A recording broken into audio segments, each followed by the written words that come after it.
The real story behind Eminem's private world, from controversial rapper and Rehab to fatherhood and multi-million-dollar empires.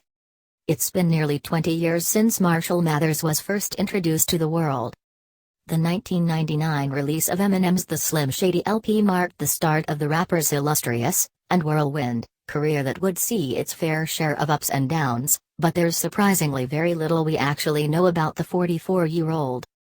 Sure, we know about his struggles with sobriety, his controversy sparked by the many offensive and controversial lyrics in his hit songs and his success as an artist, but how much do we know about the real man behind the fame and fortune? Let's investigate. First and foremost, M has never shied from expressing himself when it comes to, well, everything, but especially his relationships with perhaps the two most important women in his life, his mother and the mother of his daughter, Hailie Jade Scott Mathers. The Grammy winner has included countless disses towards his mom, Debbie Mathers, on his albums, so much so that she filed a $10 million slander lawsuit against her own son back in 1999. 2 years later, the two settled for a mere $25,000 and have been estranged ever since. Then there's Marshall's highly volatile on-again, off-again relationship with Kim Scott.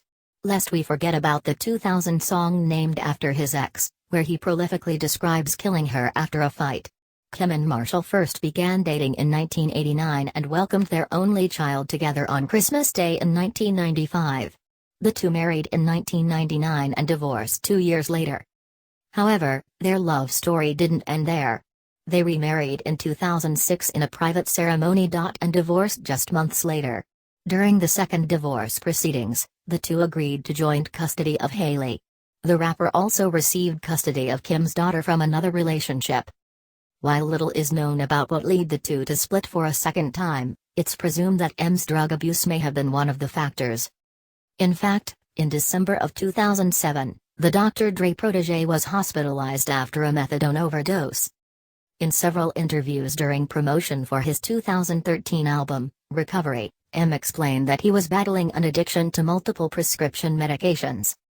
Xanax, Valium, tomato, it's the same thing, he shared with MTV when recalling his 2007 hospitalization. Had I got to the hospital about 2 hours later, I would have died. My organs were shutting down. They were gonna put me on dialysis. They didn't think I was gonna make it. My bottom was gonna be death. But, M says, that his responsibilities as a father are what ultimately motivated him to become sober. I'm looking at my kids and realizing, I need to be here for this. It was then that he put himself through a self-imposed detox program with the help of none other than Elton John. The living legend was said to call the rap star once a week to check in on his progress and offer any guidance as needed. Through church meetings and a rigorous workout schedule, Marshall made a full recovery and continues to remain clean to this very day. The Detroit native is reported to still live in Michigan and gives back to the community that raised him every chance he gets. He recently privately donated over $200,000 to a local children's charity, Wolverine Human Services, and has also started his own Marshall Mathers Foundation, which is aimed at helping inner-city youth in times of crisis. As of 2017, Eminem has earned worldwide success in many forms.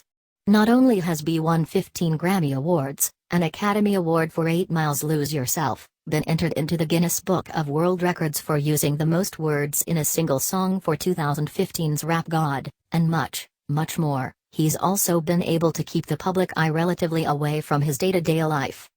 Despite an impressive 11 million Instagram followers, the rapper posts solely about his career, and never really gets too personal. According to Forbes, the rapper is worth around $240 million, putting him in the top tier of wealthy rappers with the likes of Usher, Russell Simmons and 50 Cent. Sure, Jay-Z, Sean Diddy Combs and Dre are higher up on the charts. Successful endorsements, a booming record label and popular worldwide tours have all contributed to his serious cash flow, despite the fact that he hasn't released a new album since 2013.